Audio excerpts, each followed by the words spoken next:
Even as Ben continued to refuse, she told him if he changed his mind, they'd be waiting at their usual spot, reminding him that Vegas is the best. The next day, while Mickey was scolding the group because no one could answer his card-counting drills, Ben arrived and provided the right answer just from hearing Mickey speak. Mickey then told him to take a seat, had the team test him repeatedly, and taught him the secret codes for the sequences. Every card had a value. High cards were -1, small cards were 1, and the rest, 7, 8, 9, were counted as 0. For Ben, instead of physics and chemistry, he was relearning simple math. The team's system involved treating the numerical sequences as a secret language.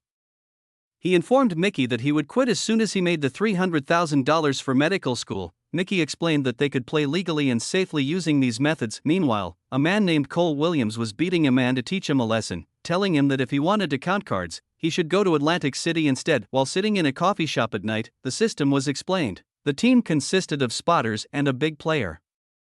The spotters sat at tables making small bets until the deck became hot, then signaled the big player to come in and sweep the winning stud. He answered the signals correctly, hands behind the back for a good game, touching the eye for a meeting, touching the forehead for a cold deck, and brushing the hair to leave immediately. And so, he entered the casino, greeted Jill, and sat down at Choi's table after receiving the signal that the game was good. He signaled the count using a magazine code and exchanged his money for chips. In the first round, he won exactly as calculated, but after winning repeated rounds with 21s, Ben was suddenly grabbed and his face was covered.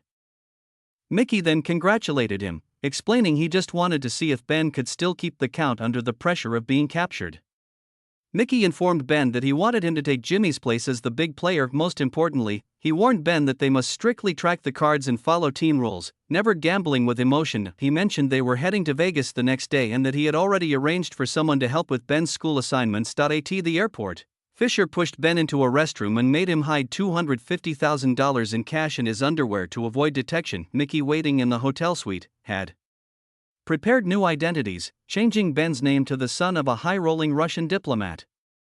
He warned them about the eye-in-the-sky cameras and told them to pretend to drink and act as strangers to avoid suspicion. Entering as the big player, Ben sat down as soon as Kiana signaled and exchanged $10,000 for chips. Throughout the night, Mickey watched with satisfaction as Ben calmly won, calculating exactly when the high cards would appear. Jill came into his room later, tossed a bundle of cash representing his 20% share of the winnings, and asked for his thoughts. Jill said she wanted to play with him for a long time. When Ben said he would quit after making his tuition, she replied that she actually believed he would. However, Ben became arrogant, ignored the exit signals, and lost $200,000 of Mickey's money in a single night. Mickey was furious and told Ben he was out of the team and had to pay back every cent. To get his life back, Ben convinced Mickey to come out of retirement for one final big score to recover the losses. Inside the chosen casino, the team worked together one last time, sweeping the tables for a massive win. Suddenly, Jill brushed her hair back, signaling that Cole's security team was approaching, causing them to grab their chips and flee.